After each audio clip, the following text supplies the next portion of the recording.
पूर्णधनी मालिक के कुल हजूर पुष्कन्ना जी महाराज की पवित्र आत्मा, सभी सत्संगी भाइयों बहनों माताओं बच्चों बुजुर्गों सबको राधा। आज आचार्य राधा ने बहुत सुंदर शब्द चुना और बहुत अच्छी व्याख्या की। ये उसकी मैच्योरिटी है कि उसने तत्व को जान लिया और अपने भाव संक्षेप में व्यक्त किए। विस्तृत व्याख्या तो कितनी करते रहो, अगर अंतर में समझ में नहीं आया तो कितने वेद पुराण पढ़ लो, उपनिषद पढ़ लो, शास्त्र पढ़ लो,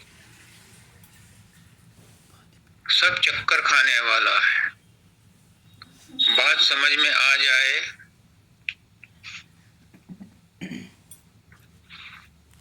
तो फिर व्यक्त करने के लिए कुछ बचता नहीं। मानव दयाल जी ने अपने सत्संग में बताया था कि एक शिष्य अपने गुरु के पास गया, उसने बहुत सारे प्रश्न किए। मैं कौन हूँ, क्या हूँ, कहाँ से आया हूँ, क्या करने आया हूँ, क्यों आया हूँ, कहाँ जाना है, कैसे जाना है। बहुत लंबे चौड़े उसने प्रश्न किए। तो गुरु ने उसे सत्संग में सब कुछ बताया और कहा, बेटा जो मैंने बताया उस पर आचरण कर, उसको मन में धारण कर, उसमें अभ्यास कर।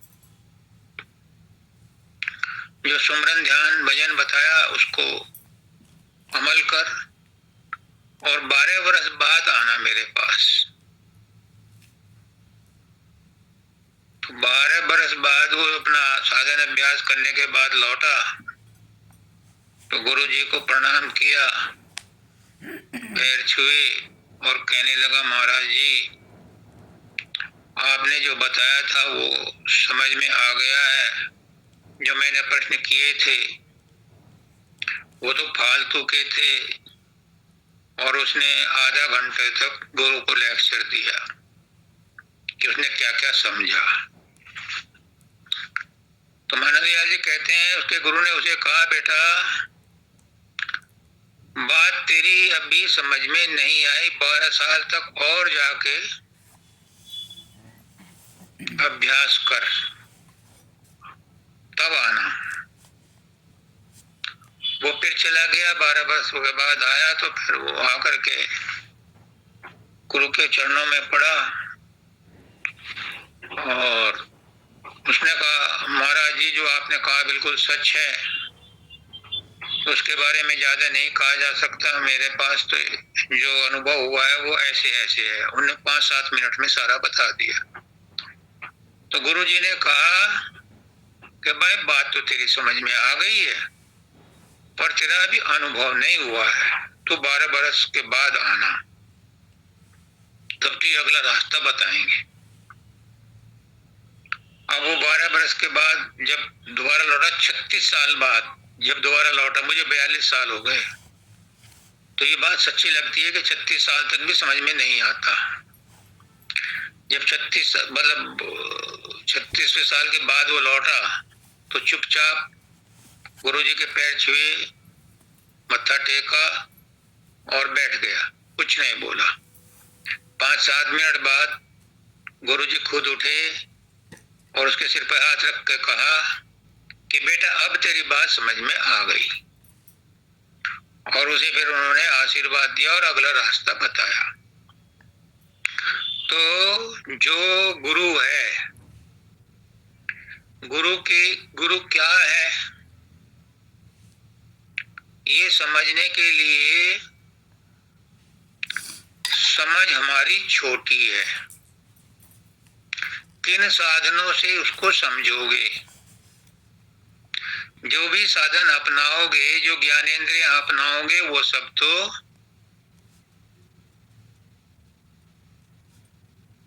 सीमित हैं। वो तो सब काल माया के क्षेत्र में रहती हैं।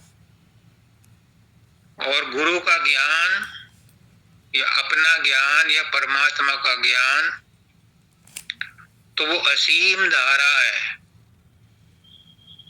जिनका वर्णन इन सीमित साधनों से नहीं किया जा सकता। हाँ, उसका अनुभव किया जा सकता है, और अनुभव करने के बाद इशारों में ही बताया जा सकता है। विस्तृत रूप से उसका बयान नहीं हो सकता, क्योंकि अनुभव की जबान नहीं है, वाणी नहीं है, वो क्या बताएगा। और जो वाणी है उसे अनुभव नहीं है, उसने तो सुना है या पढ़ा है। तो राधा का जो सत्संग था वो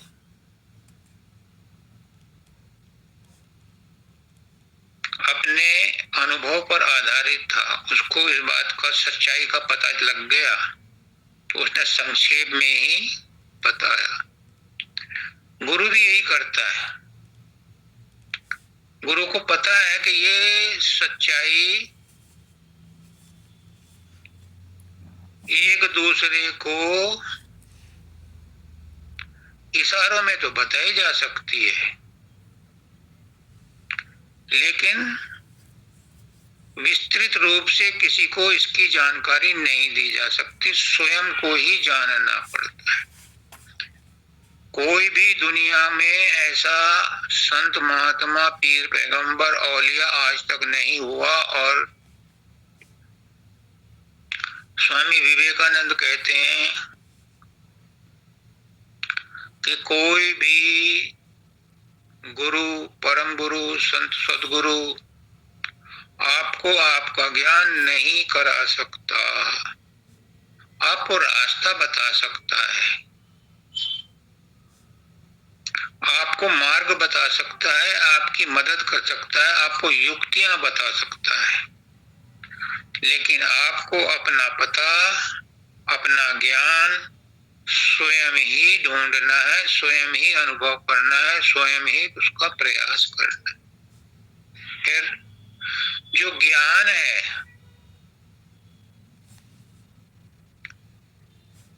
गुरु ज्ञान है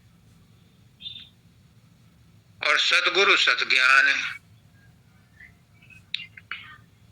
और सत ज्ञान हमेशा रहता है, उसका कभी अभाव नहीं होता। वही सदगुरु है, वही परमात्मा है, परमात्मा का कभी अभाव नहीं होता। वही आत्मा है, आत्मा का कभी अभाव नहीं होता।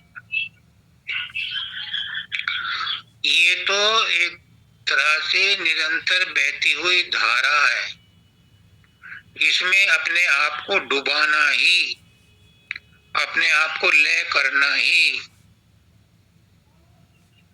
उसका अनुभव ज्ञान है। और इस ज्ञान को कोई नहीं जान सकता। फिर एक बात और है,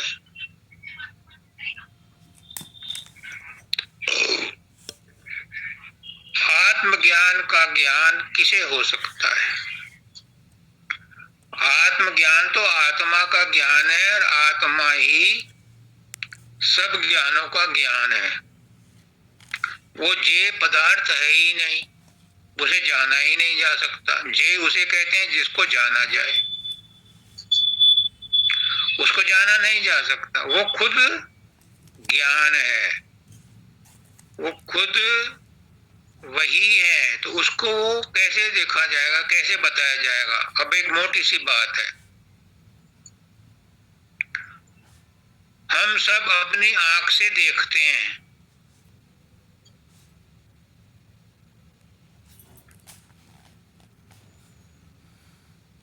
क्या हम अपनी आंख को देखते हैं? अपनी आंख को नहीं देख सकते। आंखों से देखते हैं पर अपनी आंख को नहीं देख सकते। और तुम कहो कि हम मिरर में देख लेंगे, दर्पण में देख लेंगे, तो भी आत्मा का नकली रूप परछाई ही देखोगे। दर्पण में भी आंख के देखने की जो शक्ति है वो नहीं तुम्हें दिखाई देगी, डॉक्टरों को भी नहीं दिखाई देती। वो कहते हैं रेटिना और पता नहीं कौन कौन से वर्ड यूज करते हैं। ये सब वो चीजें हैं जो कि भौतिक रूप से देखी जा सकती हैं, लेकिन अंदर में जिस शक्ति से देखा जाता है वो शक्ति है आत्मा की शक्ति, वो नहीं देखी जा सकती। उसी की शक्ति से सब कुछ देखा जाता है, उसी की शक्ति से सब कुछ सुना जाता है, लेकिन उसको नहीं सुना जा सकता। उसको तो सिर्फ आत्मा ही स्वयं का अनुभव करती है, और जो आत्मा का अनुभव कर लेता है वही ज्ञान है।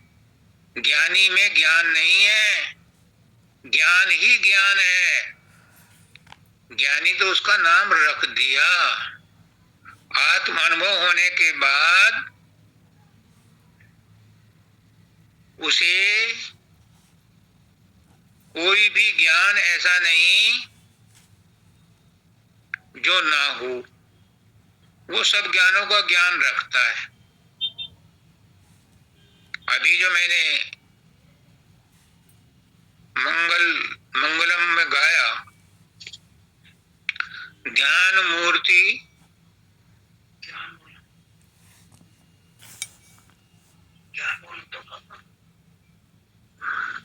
ध्यान मूलम गुरु मूर्ति, ध्यान मूलम गुरु मूर्ति, पूजा मूलम गुरुपद।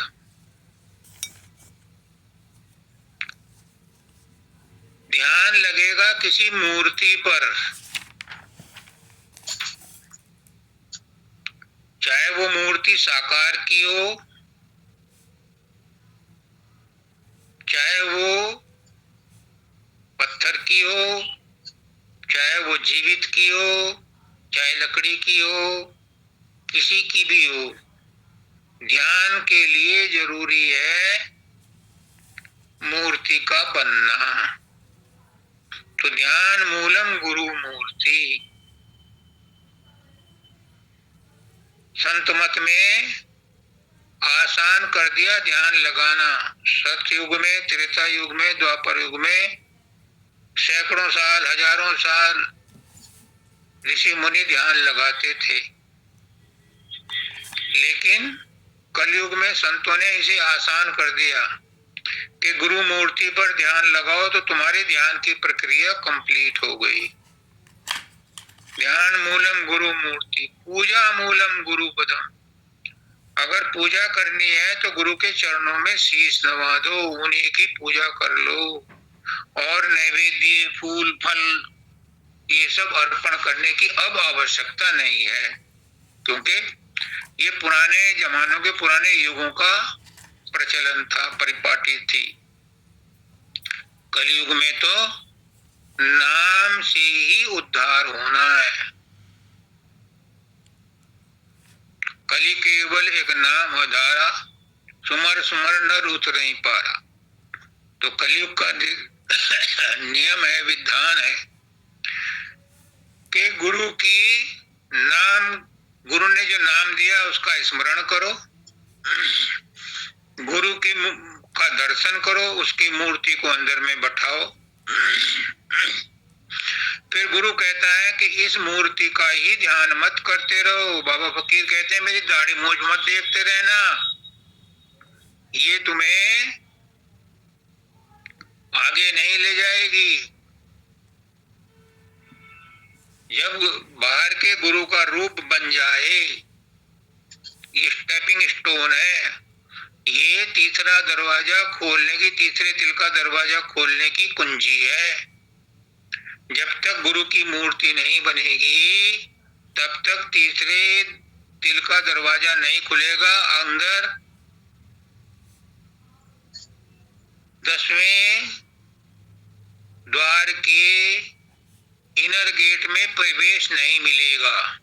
आउटर गेट तो 10वां द्वार शून्य में है, लेकिन इनर गेट ये तीसरा तिल है, इसमें प्रवेश पाना है, अंदर में ब्रह्मांड में घुसना है, तो गुरु की मूर्ति, गुरु के दर्शन की मूर्ति बनानी पड़ेगी। तो ध्यान मूलम गुरु मूर्ति, पूजा मूलम गुरु पदम, मंत्र मूलम गुरु वाक्यम। जो उसने मंत्र दिया है, जो उसने नाम दिया है, वही सब मंत्रों का मूल है, और अलग से मंत्र जपने की जरूरत नहीं है। और मोक्ष को तो बहुत आसान कर दिया। कलयुग में इन जीवों का उद्धार करने के लिए सदगुरु ने बहुत आसान कर दिया मोक्ष मिलना। क्या? मोक्ष मूलम गुरु कृपा। बस कुछ करना धरना नहीं है, मस्ती करो, क्योंकि गुरु कृपा से ही मोक्ष मिलेगा। पर गुरु कृपा किस पर होगी, कब होगी, ये समझने की बात है। गुरु कृपा तो सब पे हो रही है। आज जो आचार्य राजा ने शब्द सुनाया है, उसमें भी यही कहा है, गुरु के चरण में कोटि कोटि दंडवत। क्यों?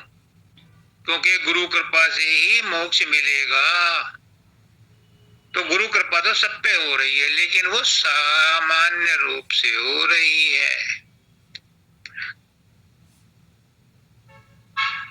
गुरु तो परमात्मा ही है, परमात्मा का छोटा रूप है। तो जो वो हमारे ऊपर कृपा कर रहा है, हमें नामदान दे रहा है, हमें सत्संग दे रहा है, हमें सत का ज्ञान करा रहा है, हमारे भ्रम मिटा रहा है, ये तो सामान्य कृपा है उस परमात्मा की, उस गुरु की। विशेष कृपा जिस पर होगी, उसी को मोक्ष मिलेगा। इस बुलावे में मत रहना कि सबको मोक्ष मिल जाएगा। एक बात नोट कर लो, मेरा गुरु बहुत दयालु है। गुरु कहता है कि जिस पर विशेष कृपा होती है, उसी को मोक्ष मिलता है, उसी के बंधन कटते हैं। जितने और सत्संगी हैं, सबके नहीं कटते, उसी विशेष के कटते हैं। जिस पर विशेष कृपा होती है, उस गुरुमुख के ही कटते हैं, सबके नहीं कटते। कभी ये सोचे कोई कि हम सब बराबर हैं, हम सब एक हैं, हम सबके अंदर गुरु है, तो हम सबका एक का उद्धार हो जाएगा, तो सबका उद्धार हो जाएगा? नहीं, उसी विशेष का होगा जिस पर विशेष कृपा हुई है। इसलिए अगर गुरु की विशेष कृपा पानी है, तो गुरु को विशेष रूप से हर एक को अलग अलग प्रसन्न करना पड़ेगा। एक के प्रसन्न करने से सबका मोक्ष नहीं होगा, उसी का होगा जिसने उसको प्रत्यक्ष किया है। तो बात हो रही थी कि गुरु की कृपा से मोक्ष मिलता है, और उस मोक्ष को प्राप्त करने के लिए गुरु की विशेष कृपा चाहिए, और विशेष कृपा के लिए विशेष प्रार्थना, विशेष आराधना, विशेष प्रयास करना पड़ता है। और गुरु क्या कहता है? बाबा सावन सिंह जी के पास एक आदमी गया, उसने कहा कि बाबा मैं आपकी कुछ सेवा करना चाहता हूं, मुझे बताओ क्या सेवा करनी है, ताकि आप प्रसन्न हो जाएं मुझ पर। तो बाबा सावन सिंह जी ने खड़ा जवाब दिया, मेरी सेवा कोई नहीं कर सकता, मेरी सेवा वही कर सकता है जो साधन अभ्यास करे। बाबा फकीर के पास एक आदमी गया,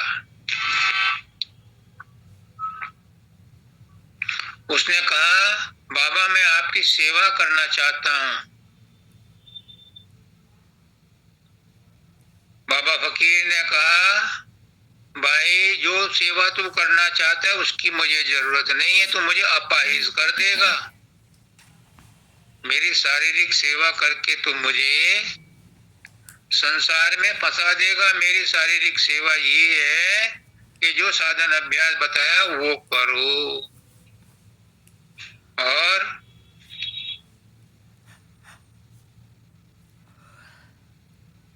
गुरु गोविंद लेकर जी महाराष्ट्र के एक गुरु हुए, वो कहते हैं,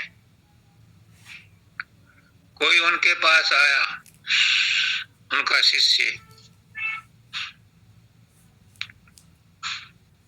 कि महाराज जी मैं आपकी सेवा करना चाहता हूं। उसने तो गुरुदेव ने कहा कि तुम मेरी क्या सेवा करोगे, जो सेवा तुम्हें करने को दी है वो तो तुम करते नहीं, और चूंकि मैंने तुम्हें नामदान दे करके परमात्मा के हाथ में तुम्हारा हाथ थमाने का सौदा किया है, तो तुम्हारी सुमरन ध्यान मुझे करना पड़ता है। तो तुम मेरी क्या सेवा करो, मैं तो तुम्हारी खुद सेवा करूं, तुम्हारे बदले में मुझे उतना सुमरन करना पड़ता है जो तुम्हें करना चाहिए। तुम मेरी क्या सेवा करोगे, क्योंकि तुम उतना तो करते नहीं जितना तुम्हें बताया है, तो उसका वह मुझे करना पड़ता है उसके बदले में। तो भाई गुरु की विशेष कृपा दाल बाटी का न्योला नहीं है, कमचूर निकल जाता है, शरीर चूर चूर हो जाता है, मन को चूर चूर होना पड़ता है, क्योंकि गुरु के आदेश पालन करने के लिए मन को मारना पड़ता है, पित्ता मारना पड़ता है, शरीर को स्थिर रखना पड़ता है। जब गुरु भक्ति पूरी होती है, जब तक तीसरे तिल में अंदर नहीं घुसोगे, जब तक सहजदल कमल में नहीं जाओगे, जब तक त्रिकुटी में नहीं जाओगे, गुरु भक्ति पूरी नहीं होती। जब गुरु भक्ति पूरी हो जाती है तो सुन में नाम भक्ति शुरू होती है। विशेष कृपा उस पर होती है जो सुन में 10वें द्वार में पहुंच जाता है, उस पर विशेष कृपा होती है। उसकी ठेकेदारी गुरु फिर खुद निभाता है। इसलिए गुरु को प्रसन्न करना हंसी खेल नहीं है, पर गुरु कहता है कि तुम सब करनी में आप कराऊं, पहुंचा दूं दूर दरबारा, तुमरी चिंता में चित राखी, तुम अचिंत रहे धरो पियारा। कहता है मैं सब करनी करा दूंगा, मैं खुद करा लूंगा, पर तुम भी तो कुछ करो। क्या तुम सुमरन ध्यान तो करो, मन को तो अपने बस में करो, बाकी मैं करा लूंगा, क्योंकि मन को बस में करना तो तुम्हारा काम है। एक शिष्य ने गुरु से पूछा, गुरुदेव ये मन बस में नहीं आता, हम बहुत कोशिश करते हैं,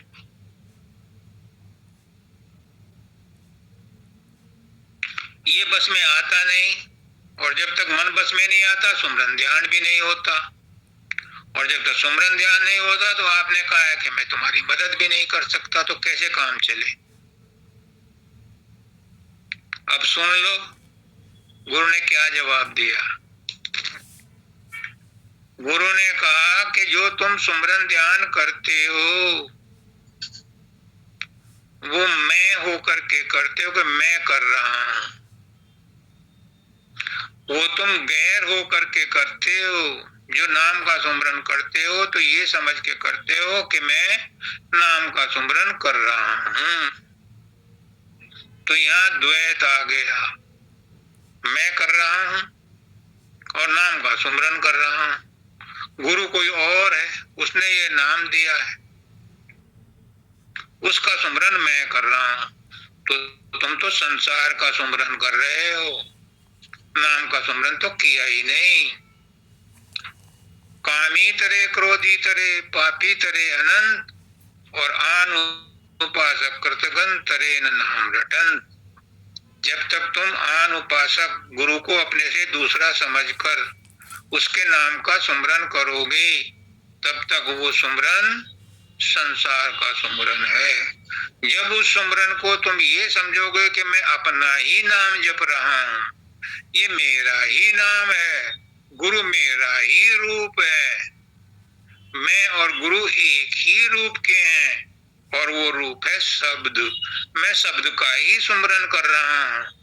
तो ये बात मन में तीर की भांति लग जाएगी, और जब मन में तीर की भांति लग जाएगी तो मन भी सुमरन में लगेगा, और जब मन सुमरन में लगेगा तो मन और सूरत दोनों मिल करके त्रिकुटी तक पहुंचेंगे। त्रिकुटी में मन फिर शांत हो जाएगा और सूरत उसके चंगुल से बच करके शून्य में जाएगी, और वहां से फिर वो नाम भक्ति शुरू करेगी। तो ये गुरु ने उसका सॉल्यूशन बताया। अब इन्होंने कहा आचार्य राधा ने कि गुरु की दया क्या है। गुरु भी सामान्य रूप से दया सब पर कर रहा है, पर विशेष दया उस पर होती है। क्या है वो दया?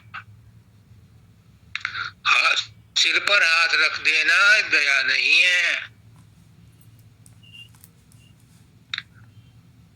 अच्छा अच्छा खाना खिलाना, अच्छे उनको कपड़े भेंट करना, ये गुरु सेवा नहीं है। ये भी सेवा है, शारीरिक सेवा है, मानसिक सेवा नहीं है।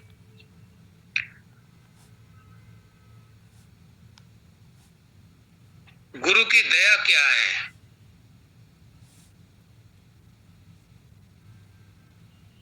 गुरु की मानसिक सेवा क्या है? गुरु की दया है कि वो हमारे भ्रम मिटाता है। जो भी हमें संदेह है, हमारे प्रश्न है, हमारे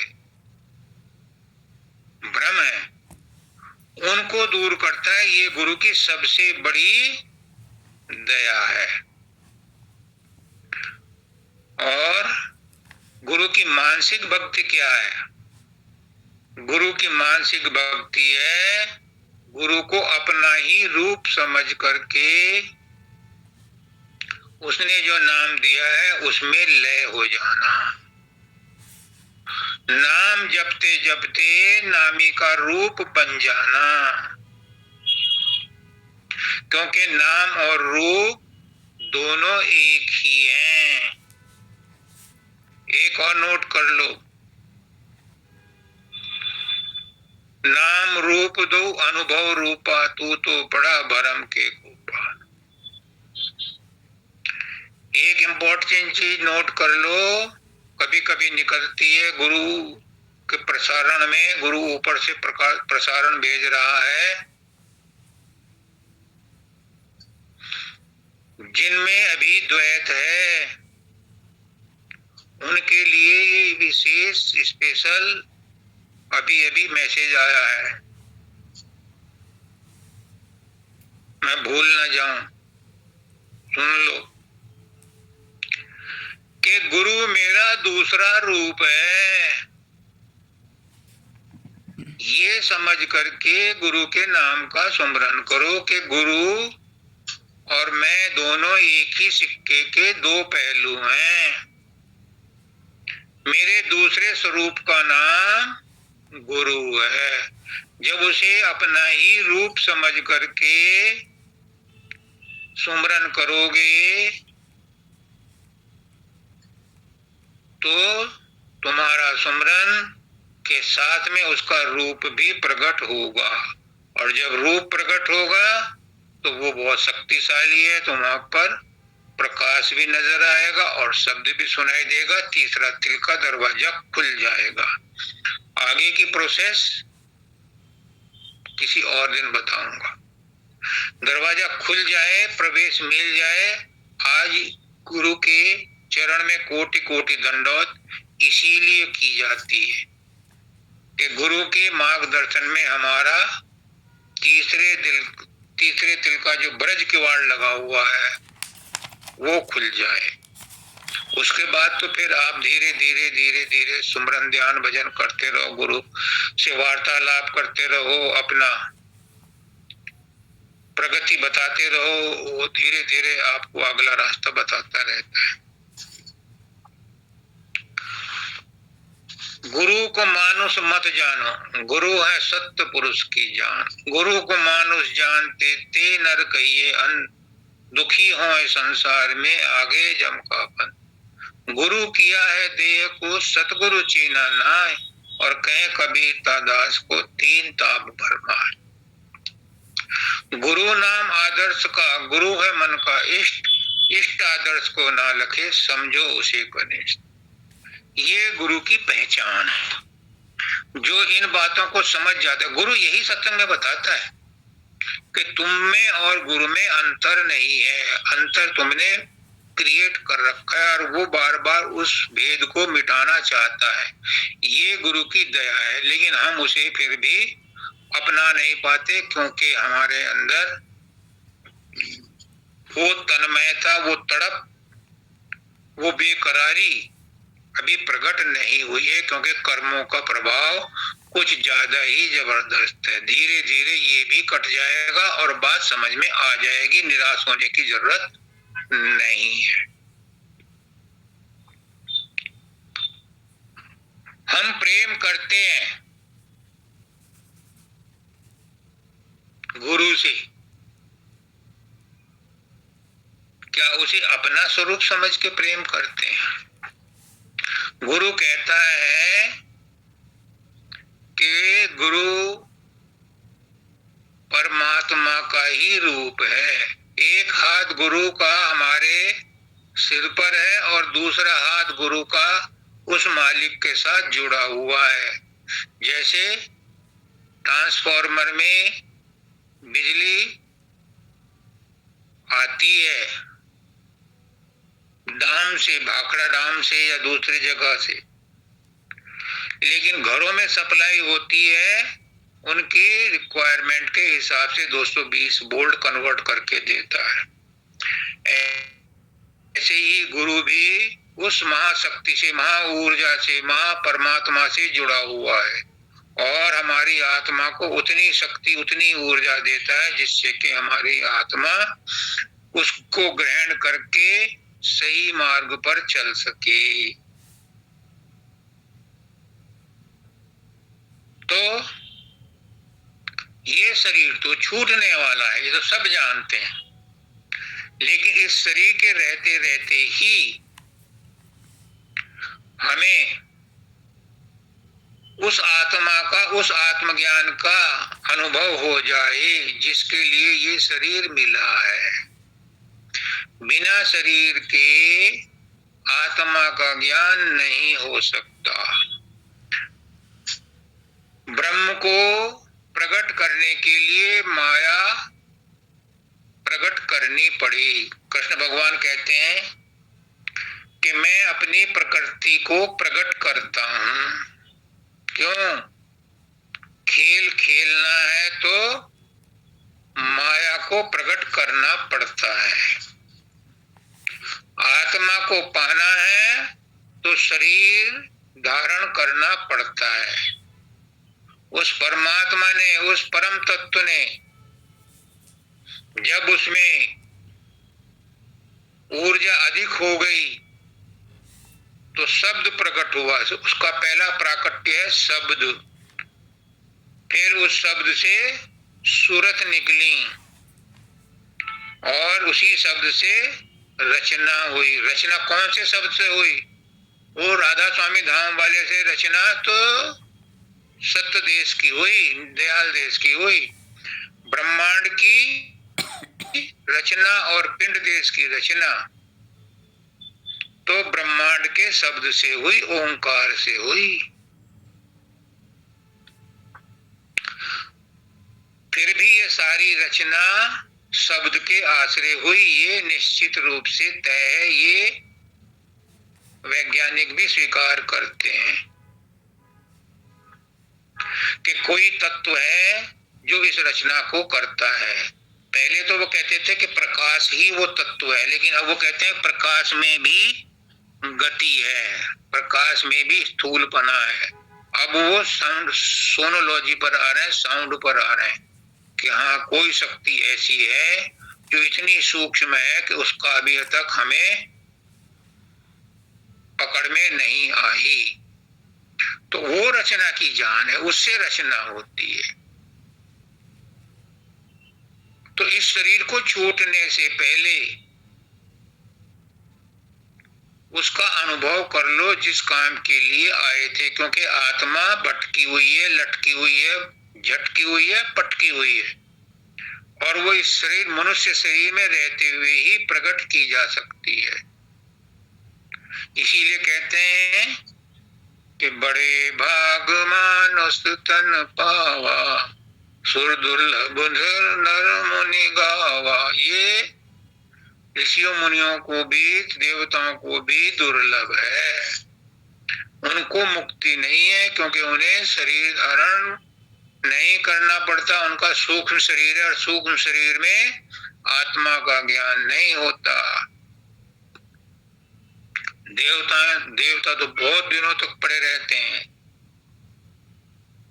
उलझे हुए। ये तो मनुष्य को ही ये सौभाग्य प्राप्त हुआ है कि इसी जन्म में, एक जन्म में भी वो अपने सतलोक को वापस जा सकता है, और चाहे तो 84 लाख योनियों का और टिकट रिजर्व करा सकता है, यहीं रह सकता है। और यही वजह है कि हम अनेकों अनादिकाल से इस संसार में भटके हुए हैं, क्योंकि हमें ये संसार अच्छा लगता है, इससे हमें उम्मीदें हैं, इससे हमें प्रलोभन है, इससे हमें सुख दिखाई देता है, सुख मिलता हुआ दिखाई देता है, प्रतीत होता है, भासता है नहीं सुख।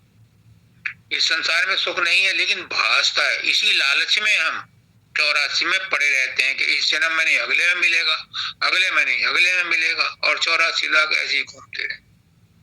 कहीं नहीं मिला सुख, किसी को नहीं मिला, राजा को नहीं मिला, रंग को नहीं मिला, पशु पक्षियों को नहीं मिला, किसी को नहीं मिला। संत सुखी मन जीती। जिस संत ने अपना मन जीत लिया वो सुखी है। क्यों? क्योंकि फिर वो संसार में रहता हुआ संसार से ऊपर रहता है, संसार में लिप्त नहीं होता, संसार में आसक्ति नहीं रखता, संसार में ममता और अहंता नहीं रखता। वो मुक्त है, वो संसार में रहता हुआ भी मुक्त है, उसका पुनर्जन्म नहीं होता। तो इसलिए गुरु क्या है? गुरु ज्ञान है, जो हमें ज्ञान देता है, हमें हमारा पता बताता है, हमें हमारे स्वरूप का ज्ञान कराता है कि हमारा स्वरूप क्या है। हम शरीर नहीं हैं।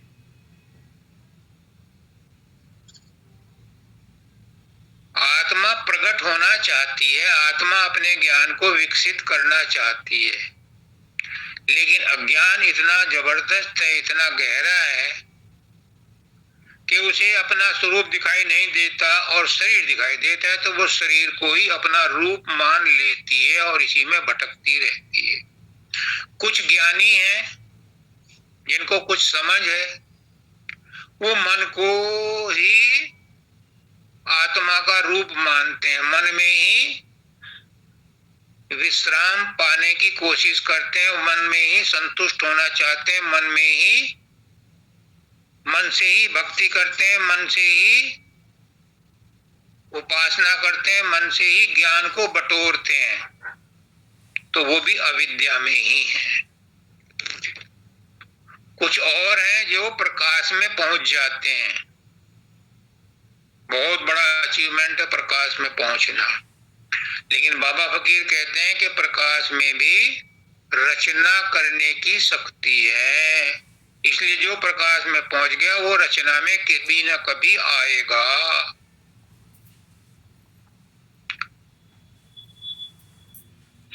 तो वो कहते हैं कि प्रकाश से आगे जो सूक्ष्म है वो है शब्द। और मेरे पुष्करनाथ जी क्या कहते हैं कि राजेश, शब्द के पीछे भी डंडा लेके मत फिर, शब्द भी हमारी मंजिल नहीं है, क्योंकि शब्द में भी दुई है, एक शब्द और एक शब्द को सुनने वाला। फिर मैंने पूछा महाराज जी हमारी मंजिल क्या है, तो उन्होंने कहा अशब्द गति, अशब्द गति, शून्य गति।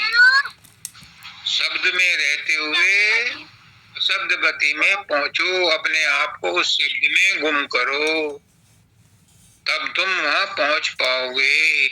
फिर जो अशब्द गति में पहुंच जाता है, जिसको बाबा फकीर कहते हैं कभी कभी मैं वहां पहुंचता हूं जो शब्द को सुनती है और प्रकाश को देखती है। जब मैं उसको देखता देखता सुनता सुनता वहां पहुंचता हूं तो गुम हो जाता। उस गुम होने की अवस्था में फिर पुनर्जन्म नहीं होता। काल कर्म तो तुम्हारे सहजल कमल में कट जाएंगे। प्रारब्ध कर्मों का भुगतान तो तब तक सांस है तब तक चलेगा, पर संचित कर्म तो तुम्हारे सहजल कमल में ही कट जाएंगे, पर वहां जन्म मरण खत्म नहीं होता। जन्म मरण तो यूं तो शून्य महाशून्य में खत्म हो जाता है, लेकिन वो पूरी तरह से खत्म हुआ भी नहीं होता। पूरी तरह से खत्म तो वो सतलोक में जाकर होता है। जन्म मरण का सिलसिले का एंड जो है वो सतलोक में होता है। क्यों क्यों क्यों? क्योंकि जब सूरतें नीचे आई थी, काल ने उन्हें सतपुरुष से मांगा था, तो वो सतलोक से ही आई थी और यहाँ आकर के पर ब्रह्मांड में अंड में पिंड में फंस गई। तो जब यहाँ से गुरु के द्वारा मार्गदर्शन में कोई अभ्यास करता हुआ पिंड अंड ब्रह्मांड पर ब्रह्मांड को पार करता है तो वो सतलोक में पहुंचता है। सतलोक में जाकर के उसका आवागमन पूर्ण रूप से खत्म हो जाता है। एक बात और नोट कर लो, इस पिंड देश में एक आत्मा का दूसरी आत्मा से कोई संबंध नहीं है। मैं बार बार कहता हूँ, मेरा गुरु बार बार रिपीट करता है, इस संसार में एक आत्मा का दूसरी आत्मा से कोई संबंध नहीं है। ये जितने संबंध इस संसार में है ये ऋणबंधी संसार है। ये पुष्करनाथ जी बोल रहे हैं, मैं नहीं बोल रहा। लेन देन है पुराने जन्मों का, इसलिए हम एक दूसरे के साथ पति पत्नी, बेटा बेटी, बच्चे, पड़ोसी, दुश्मन दोस्त बन करके आए हैं, अपना अपना फर्ज निभा रहे हैं। इसको निभाना है, नहीं तो नए कर्म और बन जाएंगे। चुपचाप इन्हें सहन कर लो। पर ये मत मानो कि कोई तुम्हारा सगा है, यहाँ कोई सगा नहीं। सगी रिश्तेदारी है आत्मा की, कहाँ? सतलोक में। सतलोक में सब आत्माएं, सब सुरतें एक साथ रहती हैं। वहां मेल मिलाप ऐसे ही होता है जैसे समुद्र में बूंदें, जैसे पानी में जल कण, ऐसे रहती हैं वहां सुरतें। उन सबका एक दूसरे से संबंध है। वो स्वतंत्र भी हैं और मिली हुई भी हैं। वो एक दूसरे को देख करके खुश होती हैं। पिंड देश में ऐसा कोई प्रावधान है ही नहीं। फिर दूसरी बात, पिंड देश का कोई भी सामान, कोई भी भावना, कोई भी विचार, कोई भी वस्तु, स्थूल सूक्ष्म कारण सत्यलोक में नहीं जा सकती। सबको काट छाट के, मार पीट करके, पटक झटक करके सहजल कमल में, त्रिकुटी में, शून्य में, महाशून्य में, भंवर गुफा में धो दिया जाता है। पूरी तरह से साफ होकर के जब सूरत सतलोक में पहुंचती है तो यहाँ का कोई इंप्रेशन उस पर नहीं होता, क्योंकि यहाँ की गंदगी वहां नहीं जा सकती। वहां तो तब जाएगी जब वहां पर कुछ कमी हो, तो यहाँ की कोई चीज वहां जाए। अमेरिका में जो सामान भेजा जाता है वो वही होता है जो वहां कम होता है। इंडिया में जो सामान आता है वो वही आता है जिसकी यहाँ कमी होती है। तो सतलोक में किसी प्रकार की कोई कमी नहीं है, तो यहाँ की कोई चीज वहां नहीं जा सकती। दूसरी बात, अगर यहाँ की कोई कमी वहां चली गई तो वहां का वातावरण दूषित हो जाएगा, जो सत्य पुरुष को मंजूर नहीं है। इसलिए चाहे यहाँ कितने ही जन्म लेने पड़े, यही सबको काट छाट के धुलाई करके तभी उनको प्रवेश मिलता है, जो हर तरह से वहां उसी उनकी कसौटी पर सही उतरती है। तो इस बात का ज्ञान सदगुरु हमें सत्संग में देता है।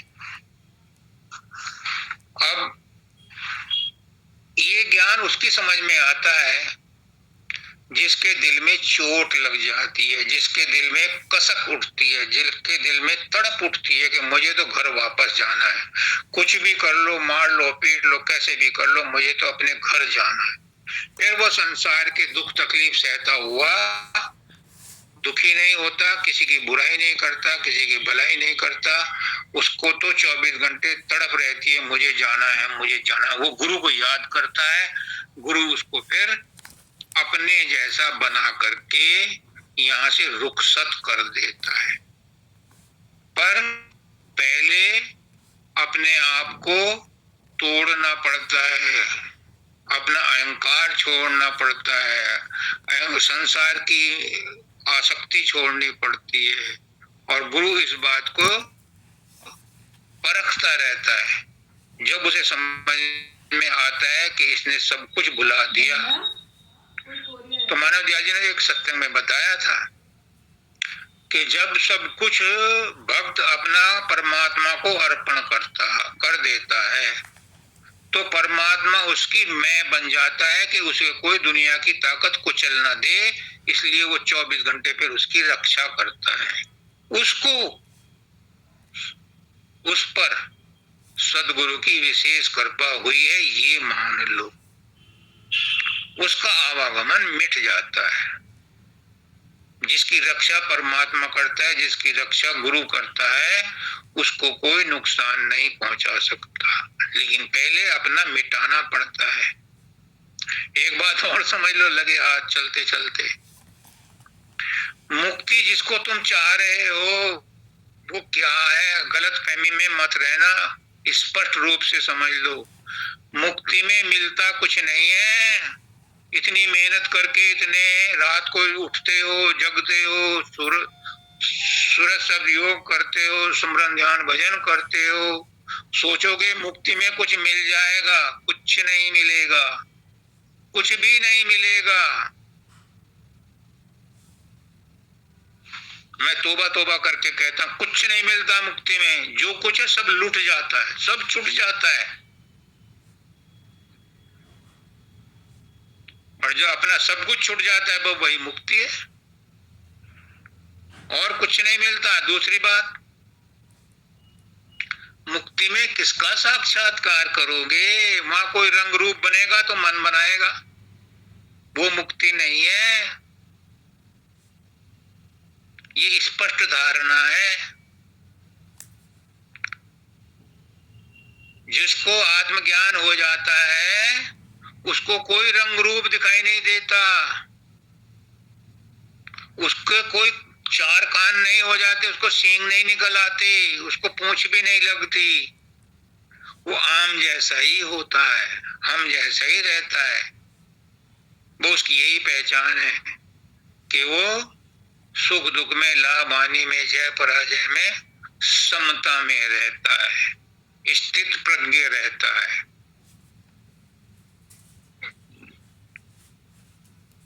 गीता में मन को बस में करने का कोई श्लोक नहीं है। एक श्लोक हल्का सा है, जब अर्जुन पूछता है ये मन बहुत बलवान है, मेरे बस में नहीं आता, तो उसमें कृष्ण भगवान कहते हैं कि बार बार प्रयास करने से बस में आ जाता है। जितना मन के बारे में संत मत में बयान किया गया गीता में नहीं है। गीता में तो जोर दिया गया समता पर, कि जिसमें समता आ जाती है उसमें और कोई लक्षण हो, कोई गुण हो या ना हो, और वो समता में है तो उसे मुक्ति मिल जाती है। और सारे गुण हो, साधन अभ्यास भी किया हो, पूजा पाठ भी की हो, दान पुण्य में किया हो, समाधि ध्यान भी लगाए हो, और समता नहीं आई तो उसे मुक्ति नहीं मिलेगी। एक और परमदयाल जी ने, बाबा फकीर ने बहुत आसान सा तरकीब बताई, जिन लोगों से ज्यादा मेहनत नहीं होती उनके लिए बड़े काम की चीज है। क्योंकि गुरु कहलवा रहा है, गुरु खुद कह रहा है, इसलिए वो मेरे मुंह से भी निकल रही है। क्या वो कहते हैं कि अगर साधन अभ्यास नहीं किया कोई बात नहीं, समाधि ध्यान नहीं लगाई कोई बात नहीं, गुरु की सेवा नहीं की कोई बात नहीं, नाम का सुमरन नहीं किया कोई बात नहीं, गुरु का रूप बना कोई बात नहीं। सुन लो प्रेम सुख जी, आदरणीय प्रेम सुख जी, सुन लो, कोई बात नहीं। लेकिन मुख्य बात क्या है कि तुम्हें गुरु का ये ज्ञान याद रहना चाहिए। क्या ज्ञान? कि जो ये विचार उठते हैं ये माया है, ये सच नहीं है। अगर अंतिम समय में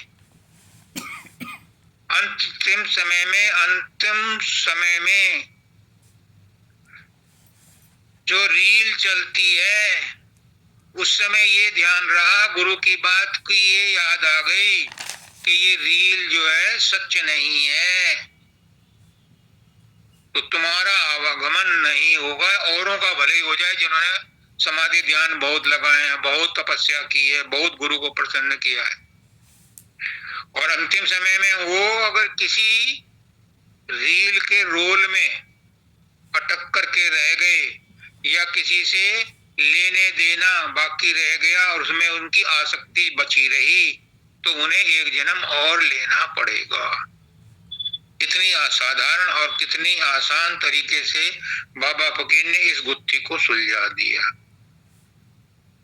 ज्यादा मेहनत करने की जरूरत नहीं। गुरु ने बहुत मेहनत कर ली, गुरु ने बहुत साधन ध्यान कर लिया, गुरु ने बहुत अभ्यास कर लिया। तुम सबके बिहाफ पर अभ्यास करता है, वो रात दिन अपने अभ्यास में इसीलिए जुटा रहता, अपने लिए नहीं करता, वो उन लोगों के लिए करता है जो इसमें कोताही बरतते हैं। लेकिन चूंकि गुरु ने उनको ले जाने का ठेका लिया है, इसलिए वो उनके ब्याह पर साधन अभ्यास खुद करता है। पर कुछ ऐसे भी लोग हैं जो कहते हैं कि मेरे भरोसे ना रहियो, मुझे नहीं जाना, तो उनके लिए गुरु भी क्या करे।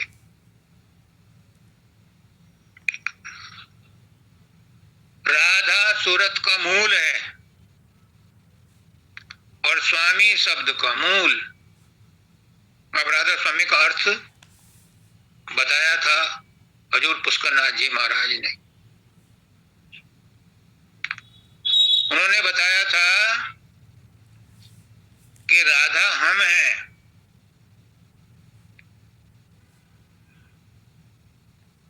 राधा सूरत है, हम हैं, और स्वामी वो मालिक है। तो जब राधा और स्वामी मिल जाते हैं तो राधा स्वामी अवस्था हो जाती है। उसी अवस्था का नाम, चौथी अवस्था, वही मुक्ति पद है। यहाँ पर दाता दयाल कह रहे हैं राधा सूरत का मूल है, वही चीज है, पर तर्जे बयां दूसरा है। राधा सूरत का मूल है।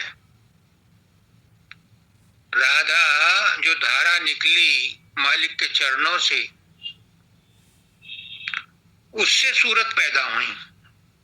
सूरत का मूल है राधा। वो जो चरणों से धार निकली वो राधा है, वो सूरत है, वो सूरत का मूल है। और स्वामी शब्द का मूल, और स्वामी जो है वो शब्द का मूल है, शब्द का भंडार है, शब्द का समुद्र है। और शब्द में तो गति होती है निश्चित रूप से, तभी तो रचना होती है, ये सदगुरु कह रहे हैं। लेकिन जो भंडार है वो निस्तब्ध रहता है, उसमें गति नहीं होती। इसीलिए मुझे कहा था पुष्करनाथ जी ने कि राजेश हमारी मंजिल अशब्द गति है, यानी वहां पर उस शब्द में एक अशब्द गति है, उसका केंद्र जो है वो अशब्द गति है। वहां पर पहुंच जाने से आवागमन नहीं होता, उसमें लय हो जाने से हम वही हो जाते हैं। एक बार मैंने बाबा शब्दानंद जी से पूछा था, कहा था उनको, पता नहीं किस संदर्भ में कहा था कि महाराज जी समुद्र का पानी खारी होता है, सभी कहते हैं। हाँ, इसमें कौन सी बात। मैंने कहा मेरा अपना अनुमान है कि समुद्र में कोई जगह ऐसी होगी जहां का पानी मीठा हो। उन्होंने कहा हो सकता है, उन्होंने बहुत खोज करी होगी। लेकिन आचार्य वंदिता की लड़की जो है वृंदा, जब जयपुर में पढ़ रही थी तो ये इनका बैच गया वहां पिकनिक पर या टूर पर, तो ये समुद्र में गोते लगाए इन्होंने, और वो तली में पहुंची कहीं किसी जगह, और वहां से एक कांच के ट्यूब में और रबर के ट्यूब में वहां से वहां का जल लाई, और वो मीठा था। इसका मतलब जो खारीपन है वो ऊपर ऊपर है, जो गति है समुद्र में वो ऊपर ऊपर है, समुद्र की तह में गति नहीं है। ऐसे ही उस शब्द के भंडार में जो शब्द का मूल है उसमें ऊपर ऊपर गति है, उसमें ऊपर ऊपर शब्द होता है और शब्द की धुन निकलती, लेकिन अंदर में वो निस्तब्ध है।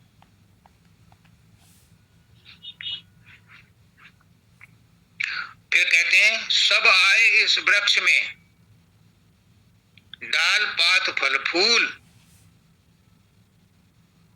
जो शब्द ने ये वृक्ष पैदा किया जिससे रचना हुई, इसमें डाल पात फल फूल, हम सब जो हैं वो डाल पात फल फूल हैं।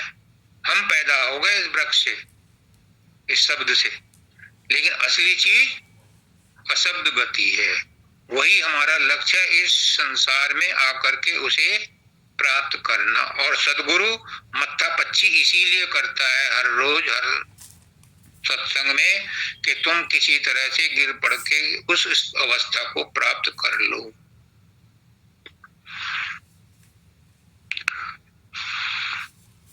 तुझे किसने कहा वह पास नहीं, वह तुझ में है काशी कैलाश नहीं। हर एक के अंदर है वो, क्यों डरते हो, किससे डरते हो, क्यों अपने आप को छोटा मानते हो, क्यों अपने आप को अपाहिज कहते हो, क्यों आपको अपने आप को असमर्थ कहते हो, मुझसे ये नहीं होता। जब सर्वशक्तिमान तुम्हारे अंदर है तो उससे सहायता लो। कोई कह दे कि मेरे अंदर परमात्मा नहीं तो मैं मान जाऊंगा, भाई ठीक है तो कुछ मत कर। लेकिन जब तुम्हारे अंदर परमात्मा है, गुरु है, शब्द है, तो उससे सहायता लो। वो तो सर्वशक्तिमान है, उस पर विश्वास करो, वो तुम्हारी मदद करेगा।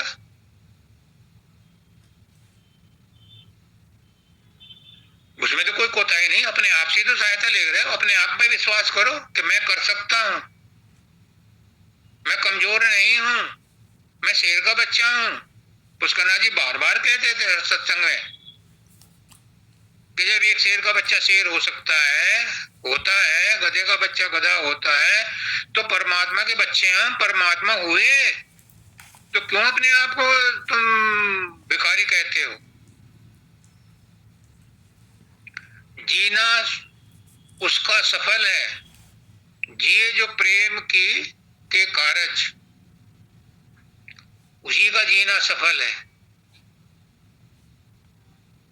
जो गुरु से प्रेम करे और उसी के लिए जिए।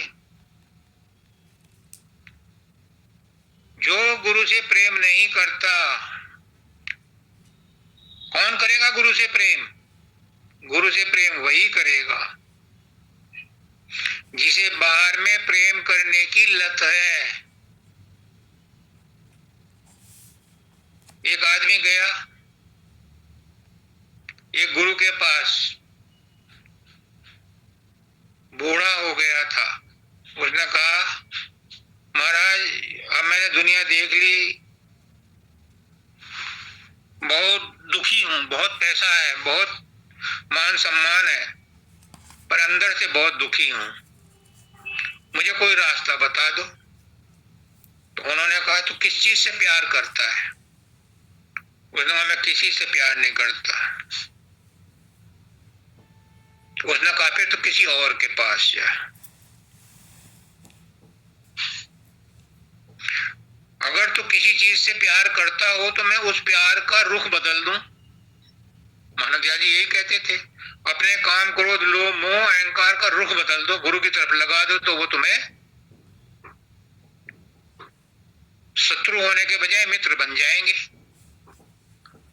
अगर मैं होता उसकी जगह तो मैं यही कहता मैं धन से प्यार करता हूं, तो वो रास्ता बता देते कि धन को दान में खर्च कर दो तो वो उसका रुख बदल जाएगा। लेकिन उसने कहा कि मैं किसी से प्यार नहीं करता। तो उसने कहा फिर मुझे माफ करो, किसी और के पास जाओ। कहने का मतलब है कि जो किसी से प्यार बाहर में नहीं करता वो अंदर में आत्मा से प्यार कर ही नहीं सकता।